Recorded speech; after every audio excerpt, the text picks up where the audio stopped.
Hello दोस्तों, मैं प्रशांत शर्मा आप सभी का स्वागत करता हूं आपके YouTube channel PK maths academy पर। कैसे हैं आप सभी लोग? उम्मीद करता हूं सब अच्छे होंगे, स्वस्थ होंगे, लाजवाब होंगे। आज हम देख रहे हैं फिर से आपके लिए रेलवे ग्रुप डी का एक शानदार और बेहतरीन सा प्रैक्टिस सेट। आज का प्रश्न बहुत ही लाजवाब और बेहतरीन रहने वाला है। सभी सवाल आपके प्रीवियस ईयर क्वेश्चन है जो आपके रेलवे एग्जाम में पूछे गए हैं भिन्न भिन्न रेलवे एग्जाम में, चाहे वो आपका रेलवे ग्रुप डी हो, रेलवे एनटीपीसी हो या अन्य कोई एग्जाम हो। सभी के लिए बहुत ही महत्वपूर्ण रहने वाला है ये प्रैक्टिस सेट। ठीक है भाई। तो जो भी बच्चा नया आया है उन बच्चों से विनती है हाथ जोड़कर कि भाई चैनल को सब्सक्राइब करें और बेल घंटी को प्रेस करें, जिससे कि आप सभी को हमारी आने वाली वीडियो की इन्फॉर्मेशन समय से मिलती रहे। वीडियो यदि अच्छा लगे तो वीडियो को लाइक कर दीजिएगा, ज़्यादा शेयर कर दीजिएगा और प्यार से कमेंट भी कर दीजिएगा। तो करते हैं भाई आज के प्रैक्टिस सेट का पहला सवाल। ये रहा पहला सवाल भाई आपके सामने। सवाल में कहा गया है भाई 1020 850 और 1156 का एचसीएफ ज्ञात कीजिए। तो जब भी हमें ज्ञात करना हो एचसीएफ तो हम ऐसी दो संख्या को पकड़ते हैं जिसका अंतर सबसे कम हो। जब भी हमें ज्ञात करना हो एचसीएफ तो हमें ऐसी दो संख्या को पकड़ते हैं जिनका अंतर सबसे कम हो। तो ऐसी दो संख्या क्या है इसमें भाई? 850 और 1120। इन दो संख्या में सबसे अंतर कम है। कितना अंतर है भाई? इसमें अंतर है आपका 170 का। और एचसीएफ वो होता है हाईएस्ट कॉमन फैक्टर, यानी कि बड़ी से बड़ी संख्या वो होती है आपकी एचसीएफ। और एलसीएम क्या होता है आपका? सबसे छोटा नंबर। तो 170 तो इस ऑप्शन में कहीं है नहीं। हम क्या करेंगे, इसे लेंगे हम फैक्टर। फैक्टर क्या होंगे इसके भाई? 34 गुणा 5। 34 पंजे होता है आपको 170। अब बड़ी संख्या क्या है इसमें? 34। तो 34 होगा इसका भाई एचसीएफ। ऑप्शन नंबर बी होगा इसका सही आंसर। यानी कि 34 से ये भी संख्या पूरी पूरी कट जाएगी, ये भी पूरी पूरी कटेगी, ये भी पूरी पूरी कट जाएगी। तो इसका ऑप्शन नंबर बी होगा इसका सही जवाब। ठीक है भाई। करते हैं भाई इसी टाइप का एक और सवाल।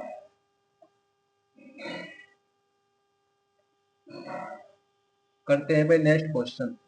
सवाल में कहा गया है भाई 660, 726 और 957 का एचसीएफ ज्ञात करिए। बिल्कुल सेम सवाल है, ये भी इसे करेंगे हम। जब भी हमें ज्ञात करना हो एचसीएफ यानी कि मैथमेटिक्स नंबर, तो हम ऐसी दो संख्या को पकड़ते हैं जिसका अंतर सबसे कम हो। तो ये संख्या कौन कौन सी है आपकी? 660 है, 726 है। इनका अंतर निकाल दो भाई। इनका जब अंतर ज्ञात करेंगे आप तो इनका अंतर क्या आएगा आपका? 626 में करेंगे 660 माइनस, तो अंतर क्या आएगा आपका भाई? 6। 12 में 6 के 6 जाएगा 66। अंतर क्या आएगा इसका भाई? 66। आपको इसका फैक्टर भाई 33 दूनी होता है 66। तो बड़ी संख्या क्या है इसमें भाई? 33। तो 33 ही होगा इसका भाई एचसीएफ। 33 ये होगा इसका भाई एचसीएफ। ऑप्शन नंबर बी होगा इसका सही जवाब। ठीक है भाई। करते हैं भाई नेक्स्ट क्वेश्चन। करते हैं भाई नेक्स्ट क्वेश्चन।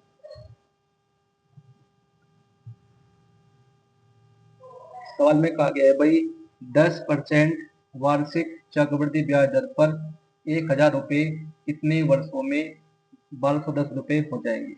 जहां भी जाएगा हो जाएगी, वो क्या होता है आपका? मूलधन। जब ब्याज वार्षिक रूप से चक्रवृद्धि होगा, हमें निकालना है इसमें समय। तो जब भी हमें समय ज्ञात करना हो और चक्रवृद्धि ब्याज दिया हो, दर क्या हो? चक्रवृद्धि ब्याज या बच्चे समय। तो इसकी ट्रिक होती है भाई एक, इसकी ट्रिक है इस सवाल की। जब भी आपको इस टाइप का कोई सवाल दिख जाए एग्जाम में, क्या करना है आपको? ये तो है आपका मूलधन 1000, पी का मान है 1000। जहाँ भी जाएगा हो जाएगी या हो जाएंगे, वो क्या होता है आपका मूलधन। ये क्या आपका अमाउंट यानी कि मूलधन। पहले का निकालेंगे हम इसका रेशियो, 1 0 से 1 0 खत्म हो गई भी। अब जितनी भी, अगर ये स्क्वायर होता है इनकी पावर दो दो बनती है तो 2 वर्ष होगा। अगर ये हुआ क्यूब रूट तो टाइम लगेगा 3 वर्ष का। अब 100 और 121 ये क्या आपका क्या स्क्वायर है या क्या क्यूब रूट है? ये आपका स्क्वायर। 100 किसका स्क्वायर था? 10 का। ये किसका स्क्वायर है? 11 का। जितनी पावर होगी उतने होंगे टाइम। और कितनी है? 2। तो समय क्या आएगा आपका भाई? 2 वर्ष। ये है भाई इस सवाल की एक बेहतरीन से धातु शॉर्ट ट्रिक। 2 वर्ष होगा इसका सही जवाब। ऑप्शन नंबर ए होगा इसका सही आंसर। ठीक है भाई। जब भी आपको चक्रवृद्धि ब्याज दिया हो और क्या पूछे आप समय, तो आपको ऐसे ही करना है और जहाँ भी जाएगा हो जाएगी। वो क्या आपका क्या होता है आपका मिश्रण। अगर यहाँ पर बन जाए पावर 2 बन जाए तो समय 2 वर्ष होगा। अगर पावर हो जाए 3 तो 3 वर्ष होगा। अगर पावर हो जाए 4 तो होगा 4 वर्ष। जितनी पावर होगी उतने समय लगेगा। यहाँ पर क्या 2 तो 2 वर्ष होगा समय। ठीक है भाई। बहुत ही बड़ा सवाल था भाई, मोस्ट इम्पोर्टेंट आपके रेलवे एग्जाम को देखते हुए, चाहे कोई भी एग्जाम हो आपका रेलवे का। तो करते हैं इसी टाइप का एक और सवाल।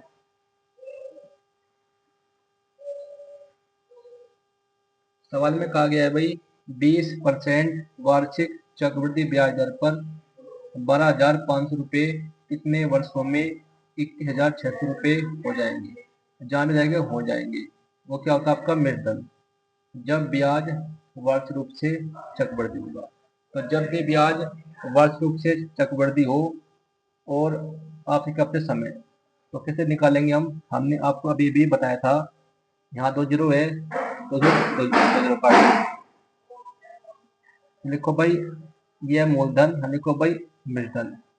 देखिए आपका मूलधन कितना? 125। मूलधन कितना है आपका? 216। ये क्यूब रूट है या स्क्वायर है? ये आपका क्यूब रूट। ये आपका 5 का क्यूब होता है 125, ये आपका 6 का क्यूब। और हमने बताया था जितनी पावर होती है उतना ही समय लगता है। यहाँ पर कितनी है? 3 पेन से 2 पावर, आपके पास है 3 पावर, तो समय क्या लगेगा भाई? 3 वर्ष। 3 वर्ष होगा इस सवाल का सही आंसर। ऑप्शन नंबर डी होगा इसका सही जवाब। ठीक है भाई। करते हैं भाई नेक्स्ट क्वेश्चन। और जो भाई बाकी पार्ट हैं आपके रेलवे से संबंधित वो मिल जाएंगे आपको। हमारे चैनल को विजिट कीजिएगा पीके मैथ अकेडमी पर।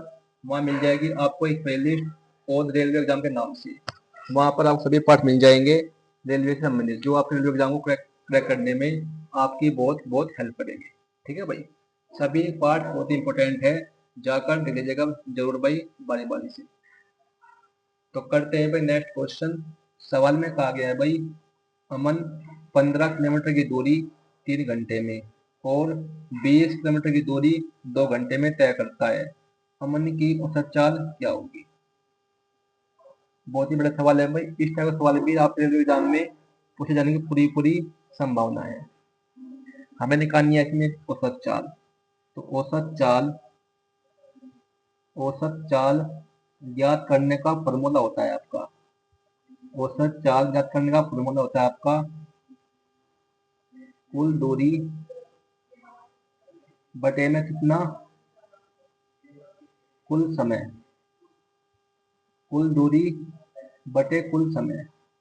कुल दूरी कितनी है? 15 किलोमीटर, 20 किलोमीटर। तो कुल दूरी कितनी हो गई? 20 और 15 35। समय कितना है आपका? 3 घंटे और 2 घंटे। कितने हुए घंटे? 5 घंटे। भाग दो 5 से भाई, 5 सत्ते 35। तो औसत चाल क्या गया आपकी? 7 किलोमीटर प्रति घंटा। यही होगी भाई अमन की औसत चाल। कितनी? 7 किलोमीटर प्रति घंटा। ऑप्शन नंबर बी होगा इसका सही जवाब। ठीक है भाई। करते हैं भाई next question. SSC GD exam को की जो तैयारी कर रहे हैं उन वे भी इस वीडियो को देख सकते हैं। ठीक है भाई, करते हैं भाई नेक्स्ट क्वेश्चन। सवाल में कहा गया है भाई, अमन 24 किलोमीटर की दूरी 3 घंटे में और 36 किलोमीटर की दूरी 2 घंटे में तय करता है। अमन की औसत चाल क्या होगी? बिल्कुल सेम सवाल है, इसे भी इसे करेंगे। हमने अभी अभी आपको बताया था फॉर्मूला औसत चाल ज्ञात करने का। हमने आपको बताया था फॉर्मूला औसत चाल ज्ञात करने का। वो क्या बताया था हमने अभी अभी आपको? औसत चाल बराबर होती है कुल दूरी बटा कुल समय। 24 किलोमीटर और 36 किलोमीटर, तो कुल दूरी कितनी हो गई भैया आपकी? 36 और 24। 36 और 24 कितने हो गए आपके? 40। कितने? पूरी 60 हो गए भाई। 36 किलोमीटर, 24 किलोमीटर, तो कुल दूरी कितनी होगी? 60 किलोमीटर। कुल समय कितना है? 3 घंटे और 2 घंटे। कितने होंगे? 3 और 2 5, 5 घंटे। भाग दो 5 से भाई, 5 जगह कितनी बार? 12 बार। तो औसत चाल क्या की? 12 किलोमीटर प्रति घंटा। ये हो गई भाई अमन की औसत चाल, कितनी? 12 किलोमीटर प्रति घंटा। ऑप्शन नंबर ए होगा इसका सही जवाब।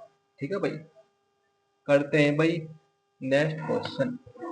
भाई ट्रिक अच्छी लग रही हो, वीडियो अच्छी लग रही हो, तो वीडियो को ज़्यादा शेयर कर दीजिएगा अपने भाई और मित्रों में। जो भी तैयारी कर रहा है रेलवे एग्जाम की, सभी को शेयर कर दीजिएगा, क्योंकि हमारा एक ही मत है, सबका साथ सबका विकास। सभी का ही भला होना चाहिए। ऐसा नहीं है कि भाई इसका भला नहीं हो, हम चाहते हैं सभी का भला हो, सभी एग्जाम क्रैक कर लें। ठीक है भाई, और एक प्यारा कमेंट भी कर दीजिएगा कि हमारी वीडियो आपको कैसी लगती है। ठीक है भाई, जिससे कि हमें भी लग सके कि हम आपके लिए कितनी मेहनत कर रहे हैं। ठीक है भाई, तो करते हैं भाई नेक्स्ट क्वेश्चन। सवाल में कहा गया है, यदि साइन 6a बराबर कोस 12a है तो tan 9a plus coat 9a का मान ज्ञात कीजिए। बहुत ही बड़ा सवाल है भाई, रेलवे ग्रुप डी और एनटीपीसी में पूछा गया सवाल है भाई। बहुत ही बड़े सवाल है भाई, मोस्ट मोस्ट इम्पोर्टेंट। तो हम आपको बताएंगे 3 कंडीशन। जब भी आपको साइन ए बराबर हो कोस बी के, पहली कंडीशन तो ये है भाई। दूसरी क्या आपकी कंडीशन? अगर tan ए बराबर कोट बी हो। तीसरी क्या है कंडीशन आपकी? अगर sec ए बराबर कोसेक बी हो। अगर आपके 3 कंडीशन दी हो सवाल में, तो ए प्लस बी होता है किसके बराबर? 90 डिग्री के। जब भी आपको साइन ए बराबर कोस बी दिया हो, tan ए बराबर कोट बी दिया हो, sec ए बराबर कोसेक बी दिया हो, तो ए प्लस बी बराबर होता है किसके? 90 डिग्री के। अब यहाँ दिया साइन ए बराबर कोस बी, यानी कि ए प्लस बी बराबर 90 डिग्री। ए का मान 6 बी का मान 12 ठीक होगा। ए प्लस बी बराबर 90 डिग्री। ए का मान 6 बी का मान 12 है। 12 6 18 18 बराबर 90 है। कट 18 18 पंजे 90। तो ए का मान क्या 5 डिग्री। हमें याद करना है किसका मान? tan 9a plus coat 9a का मान। ए का मान 5 आया है, तो 5 नम में 5 नम 45, या बन गया tan 45। इसी प्रकार ए का मान 5 9 45 प्लस कोट 45, और tan 45 और कोट 45 का मान क्या होता है आपका? 1 होता है। tan 45 का मान भी 1 होता है, और कोट 45 का मान भी होता है 1। तो 1 और 1 2, 2 होगा इस सवाल का सही आंसर।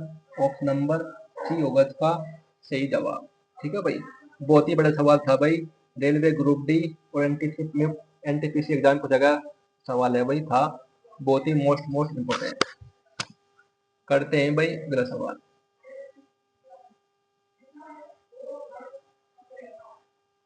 सवाल में कहा गया है भाई, 2 कोस स्क्वायर एक्स माइनस 1 बराबर 1/2, तो सेक 2x plus cosec x plus coat square x का मान ज्ञात कीजिए।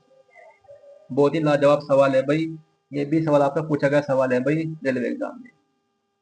तो कैसे करेंगे भाई, 2 cos² x माइनस 1, ये किसका होता है भाई फॉर्मूला आपका, ये फॉर्मूला था आपका cos2x का, ये फॉर्मूला आपका किसका cos2x का, cos2x का,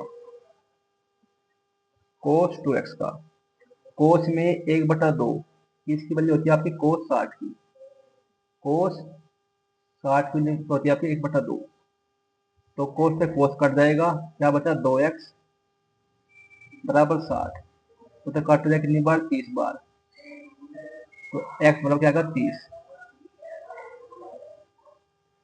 हमें निकालना है sec 2x plus cosec x plus cot² का x समान, x समान 30, 30 दूनी 60, क्या बन गया sec 60, x समान 30 cosec 30, cosec 30, cot² 30,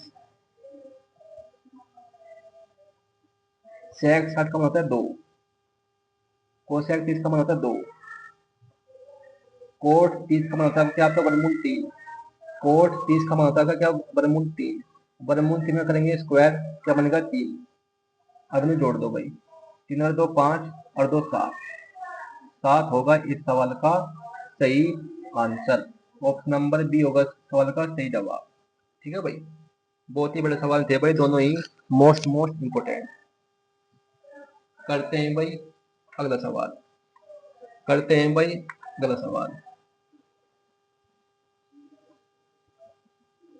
सवाल में कहा गया है भाई, एक साधारण वृद्धि दर के तहत एक शहर की जनसंख्या 6 वर्ष में 1.5 गुना हो जाती है, उसी वृद्धि दर के तहत कितने वर्ष में शहर की जनसंख्या 2 गुना हो जाएगी। बहुत ही बड़ा सवाल है भाई, लाजवाब सवाल है, और ये सवाल आपका railway NTPC group D exam के लिए नहीं, बल्कि जिसकी भी आप तैयारी कर रहे हैं, क्योंकि कोई भी कॉम्पिटिटिव एग्जाम हो, चाहे वो आप रेलवे का एग्जाम हो या एसएससी का एग्जाम हो या अन्य कोई भी एग्जाम हो, सभी एग्जाम में इस तरह का सवाल आपके पूछा जाता है। ये सवाल है आपका साधारण ब्याज का, तो जब भी आपको इस टाइप का कोई सवाल दिख जाए, तो इस सवाल को करने का एक फॉर्मूला होता है आपका, वो होता है आपका क्या भाई, N1 मंथ 1 बटे में N2 मंथ 1 बराबर T1 बटा T2। N1 N2 क्या है, जितनी राशि गुणा होती है, यानी कि N1 का मान क्या है 1.5 गुना, N2 मान क्या है 2 गुना, और T1 T2 क्या है समय। N1 का मान क्या है आपका 1.5 गुना, 1.5 में से 1 गया, क्या बचा 0.5, 0.5। इसी प्रकार N2 मान क्या 2 गुना, 2 में से 1 गया 1, समय T1 का मान दिया 6, T2 का मान पूछा है, इसी मतलब क्या भाई x वर्ष है, अब पॉइंट आया नीचे आएगा 10, 5 दूनी 10, अब गुणा करो इसकी तिरछी, x गुणा 1 x, 6 दूनी 12, तो x बराबर क्या आएगा आपका 12 वर्ष, तो 12 वर्ष में शहर की जनसंख्या आपकी जाएगी 2 गुना, तो 12 वर्ष होगा इस सवाल का सही आंसर, ऑप्शन नंबर डी होगा इसका सही जवाब। ठीक है भाई, करते हैं भाई नेक्स्ट क्वेश्चन, करते हैं भाई नेक्स्ट क्वेश्चन, करते हैं भाई टाइप का एक और सवाल। सवाल में कहा गया है भाई, एक साधारण वृद्धि दर के तहत एक शहर की जनसंख्या 10 वर्ष में 1.5 गुना हो जाती है, उसी वृद्धि दर के तहत कितने वर्ष में शहर की जनसंख्या 2 गुना हो जाएगी। बिल्कुल सेम सवाल है, ये भी करेंगे उसी फॉर्मूले से। हमने आपको फॉर्मूला बताया था अभी, जब भी आपको इस टाइप का कोई सवाल दिख जाए, तो इसका फॉर्मूला होता है आपका क्या, N1 माइनस 1 बटे में N2 माइनस 1 बराबर T1 बटा T2। N1 N2 क्या है, जितनी राशि गुणा होती है, यानी कि N1 का मान क्या आपका 1.5 गुना, N2 मान क्या 2 गुना, और 1.5 में से 1 गया, क्या बताया था हमें, अब ये भी आया था आपका 0.5, N2 मान 2 गुना, 2 में से 1 गया 1, T1 का मान दिया 10 वर्ष, T2 का मान पूछा है, इसे मान लिया हमने x है भाई, x वर्ष, पॉइंट आने से क्या 10, आपका टॉस है भाई 5 से, 5 दूनी 10, 10 दूनी 20, तो समय क्या आएगा आपका भाई 20 वर्ष।